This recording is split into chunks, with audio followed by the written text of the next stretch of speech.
दुर्गा पूजा का पवित्र त्योहार और इसी पावन मौके पर एक बच्ची जो महज 9 साल की, उसी के बड़े पिता ने हैवानियत की खौफनाक वारदात को अंजाम दिया।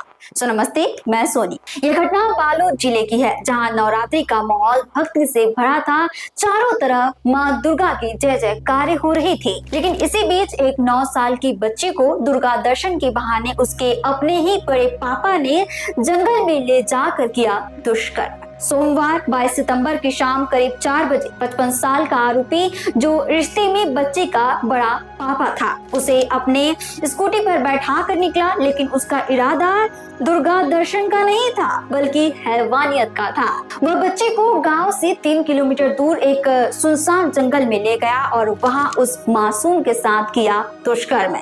हैवानियत यही नहीं रुकी, पकड़े जाने के डर से उसने बच्चे का गला दबाकर उसे मारने की भी कोशिश की। जब बच्चे बेहोश हो गए तो आरोपी उसे मरा हुआ समझकर जंगल में छोड़कर भाग गया। लेकिन कहते हैं ना, जाको राखे साइया, मार सके ना कोई।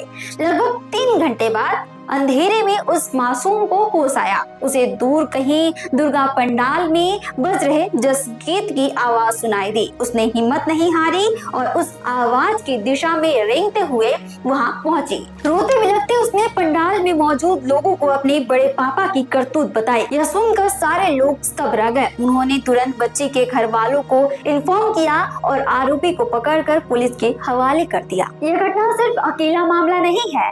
NCRB की रिपोर्ट 2022 के आंकड़े चौंकाने वाले हैं। छत्तीसगढ़ में पिछले 5 साल में बच्चियों से रेप के मामले 50% बढ़ गए हैं। और सबसे डराने वाली बात यह है कि ऐसे 10 में से 9 केस में आरोपी कोई रिश्तेदार या फिर जान पहचान वाला ही होता है।